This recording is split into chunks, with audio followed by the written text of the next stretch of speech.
안녕하세요. 자, 오늘 수업할 부분은 펄빅 컬 동작입니다. 보통 우리 운동할 때 브릿지 동작이라고 하기도 하는데 어떤 동작인지 이해가 되시죠? 자, 이 동작에 대해서 지금부터 한번 해보도록 할게요.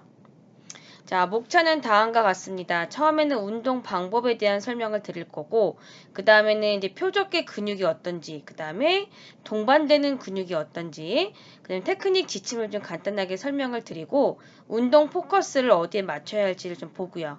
그 다음에 주의사항을 보고, 그 다음에 브릿지와 관련된 논문을 한 편 정도 해서, 한번 좀, 어떤 내용으로 분석을 했으며, 결과는 어떻게 나왔는지 그런 부분들에 대해서 같이 한번 공부를 해보도록 할게요. 자, 이제 브릿지 동작입니다. 펄빅 컬 동작. 자, 보셨을 때 왼쪽에 있는 사람은 저예요. 제가 이제 브릿지 동작을 한 거고, 그다음 오른쪽 같은 경우는 일단 해부학적인 도면을 가지고서는 가지고 와봤고요. 왜냐면은 제가 일단 제 몸으로 보여드리는 것도 중요하지만 해부학적인 부분으로 있었을 때 여러분들이 하나하나씩 분석을 해보는 게 좋을 것 같아갖고 이렇게 두 가지 비교되는 그림을 갖고 왔습니다. 그래서 일단 첫 번째 동작 같은 경우는 여기서 해부학 그림도 보면은 시작 자세와 단계 2에서 보면 이렇게 허리를 바닥에 댔다가 그 다음에 상체를 들어 올리죠. 자, 이때도 하실 땐 처음에 들이마시고 내쉬고 후 내쉬면서 등판이 매트에 닿게끔 유지를 해주시고요. 그런 다음에 꼬리뼈부터 차근히 하나하나씩 들어 올리시는 거예요. 그래서 꼬리뼈, 엉치뼈, 등 하부 정도까지만 올려서 각도가 다리 눕혀져 있는 다리 모양 정도가 될 수 있게 해서 이 각도를 유지를 합니다. 이렇게 해서 그 다음에 여기서 자세 하실 때는 이 자세에서 들이마시고 후 내쉬면서 어깨를 손끝 쪽으로 쭉 밀어주시는 거예요. 왜냐하면은 어깨를 그 상태에서 고정시킨 상태에서 들어 올려주면은 모든 부분들이 어깨에 우리가 잘 많이 뭉치는 근육 쪽 있죠? 거기가 이제 승모근 있는 근육인데 이제 그쪽이 많이 뭉치게 돼요. 그래서 여기에 힘을 좀 덜하기 위해서 손가락을 발가락으로 쭉 길게 뻗으면서 두 어깨로 고정을 시켜주시고 그런 다음에 엉덩이를 아까 말씀드렸던 것 같이 롤을 해가면서 들어 올리는 거예요. 자, 이렇게 해서 봤을 때 동작은 어느 정도 이해가 되셨을 것 같고, 자, 그다음 여기서 해부학적 그림을 봤을 때, 자, 여기 배에 있어서 복직근 보이시죠? 네, 밑으로 되어 있는 부분, 즉 명치에서 자, 아랫배 하단부까지 연결되어 있는 복직근이 있고요. 그 다음에 외복사근, 밖에서 안으로 향하는 외복사근, 안에서 밖으로 향하는 내복사근, 그 다음에 허벅지 위쪽을 보시면 대퇴사두근이 있고요. 그 다음에 허벅지 뒤쪽에 대퇴이두근이 있고 엉덩이 쪽에 대둔근, 허리 뒤쪽에 척추기립근, 그 다음에 어깨 쪽에 후면 쪽에 있는 후삼각근 이렇게 작용을 합니다. 자, 이렇게 해서 보시면 될 것 같고요. 자, 처음 하시는 분들은 이 근육학 그림 때문에 이해가 잘 안 되실 수 있어요. 그래서 처음에는 그냥 이렇게 그림 위주로만 보세요. 그림 위주로 보시고 그런 다음에 여기 해당되는 근육들이 보통은 이제 많이 나오는 근육이거든요. 또 필라테스 근육에 있어서도. 그러니까 이 몇 가지만 외워놓고 나면 그 다음에 사실 이해하기 쉬워요. 자, 다음으로 넘어가겠습니다.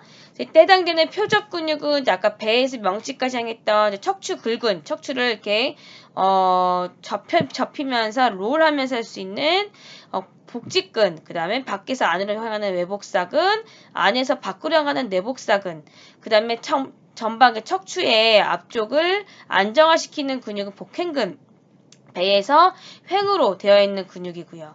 그 다음에 골반저근, 자, 골반저근에서 이제 항문거근이 있는데 다음과 같은 근육들이 있습니다. 이 부분까지는 보시지 마시고요. 그냥 항문거근 정도만 생각해 주시면 좋을 것 같고, 그리고 제가 여러분들이 이해하기 쉽게끔 하기 위해서 제가 언제가 될지 모르겠는데 조만간 골반저근에 대한 부분을 제가 좀 더 정리를 해서 한번 설명을 드리도록 할게요. 그 다음에 고관절 신근, 고관절 쪽을 펴줄 수 있는 근육으로 엉덩이 쪽에 해당되는 대둔근, 허벅지 뒤쪽에 있는 햄스트링이 있습니다. 그 다음에 우리가 운동을 하면서 이렇게 브릿지 동작을 하면서 동반되는 근육을 보면 척추 있죠. 척추를 펴줄 수 있는 척추 기립근, 그 다음에 슬관절, 지금 약간 오탄데 슬관절을 좀 펴줄 수 있는 대퇴사두근, 허벅지 쪽에 있죠. 그냥 어깨 쪽을 좀 영향이 가는 등 뒤에서 어깨로 향하는 광배근이라는 근육이 있어요. 그다음 대원근이 있고 후삼각근이 있습니다. 자, 일단 테크닉 지침을 봤을 땐 일단은 단계 두 번째가 아까 보셨을 때 등을 평평하게 되어 있는 상태였어요. 그 상태에서 숨을 들이마시고 후 내쉬면서 골반저근 있죠. 생식기와 항문의 중간에 있는 점인데 그 골반저근을 후 내쉬면서 당겨주시는 거예요. 당겨주시면서 상상을 해보세요. 당기면서 복부 이 벽이 척추 쪽으로 오게끔 하시면서 들어 올려주시는 거예요. 자, 그래서 그 상태에서 들어 올렸죠. 그 상태에서 할 때는 발이 뜨지 않게 발바닥 전체를 매트를 밀면서 유지를 해주시고 아까 그림이 있었던 그 약간 이렇게 사선으로 되어 있는 모양 있죠? 그 모양으로 만들어 주시는 거예요. 그 다음에 단계 3에서 어깨를 이제 바닥 쪽으로 내리면서 이제 아까 제가 어깨에 승모가 올라가지 않게끔 하기 위해서 고정시켜 준다고 말씀을 드렸죠. 그렇게 해주시면 좋을 것 같고요. 그 다음에 흉골과 치골, 그러니까 가슴 뒤쪽에 있는 흉곽 쪽이랑 그 다음에 골반의 제 끝쪽에는 치골이 있어요. 자, 그 중간에 이 모양이 얕은 그릇이라고 상상을 해보세요. 그래서 내가 얕은 그릇을 받치고 있는 거죠. 이 얕은 그릇을 천천히 들어 올렸다가 내린다고 상상을 해보세요. 자, 그렇게 하면은 이 동작을 하기가 좀 쉽습니다. 자, 운동 포커스를 좀 보자면, 자, 허벅지 뒤, 제가 아까 자꾸 햄스트링 말씀을 드리죠. 허벅지 뒤쪽에는 이 해당되는 세 가지 근육이 포함이 돼요. 가운데, 밖에 쪽 근육. 이 근육들이 작용을 합니다. 그래서 골반을 감아서 올린다 생각을 하시고 이때는 심부 쪽에 있는 골반 저근이랑 복행근 설명드렸죠. 배에 횡으로 되어 있는 근육이 활성화가 되고 그 다음에 척추 분절이 일어납니다. 그리고 파워하우스 근육들, 파워하우스 제가 설명을 드렸어요. 필라테스란이라는 부분에서 설명을 드렸는데 그 파워하우스 근육이 수축이 됩니다. 자, 이렇게 돼서 햄스트링에 집중을 하게 되고 자, 제일 쉽게 할 수 있는 방법은 그냥 엉덩이를 들고 내린다 생각을 하세요. 제일 심플하게. 자, 그렇게 되면은 그 동작은 한 거예요. 그 대신 이제 아까 말씀드렸다시피 척추를 분절시켜 가면서 들어 올렸다가 내려주시는 거죠. 네. 자, 그 다음에 이 동작을 하는 데 있어서 추천되는 사항은 좀 허리 쪽이 좀 뻣뻣하거나 아니면 코어가 좀 약하시다거나 이런 분들 있죠? 이런 분들은 하시는 게 좋습니다. 근데 주의할 사항은 허리 디스크 있으신 분들 있죠? 그분들은 이 척추 분절 운동을 하다가 더 디스크가 심하게 될 수 있기 때문에 특히 이제 급성 허리 디스크 있으신 분들은 안 하시는 게 좋습니다. 자, 다음으로는 이제 브릿지에 해당되는 제가 논문을 좀 찾아봤어요. 그래서 우리가 이 브릿지 동작을 할 때 보통은 요통이 있으신 분들 있잖아요. 허리가 좀 많이 만성적으로 안 좋으신 분들 이런 분들한테 보통 브릿지를 많이 해드려요. 그래서 제가 만성적으로 되어 있는 로백 페인 즉 요추 하부 쪽 운동이 그러니까 페인이 있으신 분들한테 브릿지 운동을 했을 경우에 자, 여기서는 프롬 브릿지 엑서사이즈라는 거는 플랭크를 말하는 겁니다. 그랬던 경우에는 이제 트렁크 몸통에 있는 근육들의 활성화 변화도를 보는 거예요. 근데 여기서 이제 보니까 이제 한국분이 논문을 쓰신 것 같고, 자, 여기서 봤을 때는 근육을 세 가지로 해서 찾아봤어요. 세 가지는 이제 우리 플랭크 동작, 자, 그 다음에 슈파인 브릿지 동작이라고 해서 우리가 아까 했던 그 브릿지 동작 있죠? 그 브릿지 동작 우리가 기본으로 하는 거, 팔비 컬 동작.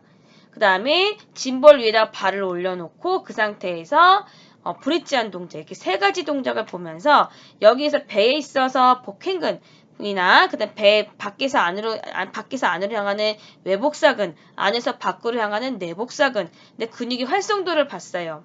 근데 어떻게 됐을까요?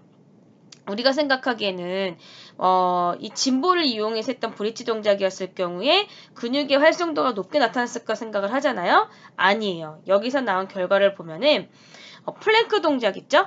플랭크 동작을 했을 경우에 그때의 근활성도가 아까 말씀드렸던 복행근, 외복사근, 내복사근 해당되는 이 근육들이 더 근화성보다 더 높게 나타났다는 거죠. 그러니까 제가 요즘 들어서 이 근육과 관련된 논문들이나 공부를 하면 느끼는 거는 플랭크 동작을 만든 사람은 정말 천재다 이런 생각을 많이 해요. 어떻게 이 동작을 만들어서 다치지 않게끔 제일 안정적인 동작을 만들고 그 다음에 뭐 또 재활적인 측면에서 내가 몸이 안 좋았을 경우에도 코어 운동으로 해서 플랭크 동작을 제 기본으로 하기도 하고 그래서 이 플랭크 동작을 만든 사람이 정말 대단하다는 생각을 저는 요즘도 많이 하고 있어요. 그래서 이제 이렇게 여기까지 이렇게 설명을 드렸습니다. 자, 여러분들한테 많은 도움이 되셨으면 좋겠어요. 자, 수고하셨습니다.